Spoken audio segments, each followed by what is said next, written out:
Hi, I'm Aletha with WTI.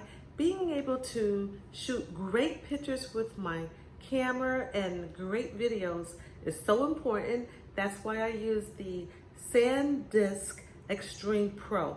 This is an awesome SD card. This one is the 128 gigs, which is perfect for me. I love it because it doesn't give me any lag or blurry videos or pictures. It's extremely sharp. This is 200 megabytes per second. This one shoots extreme sports and fast moving videos with no problem. I really love it. So if I'm doing a photo shoot and my model is moving quickly or fast, it gets excellent shots. I love it. 128 gigs is just what I need.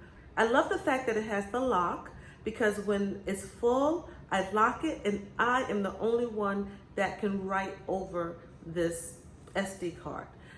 I can even leave it unlocked and erase it time and time and time again, and it still performs excellent. So this is my SanDisk Extreme Pro SD card, 200 megabytes per second. I love it. I highly recommend it. And that is just my point of view.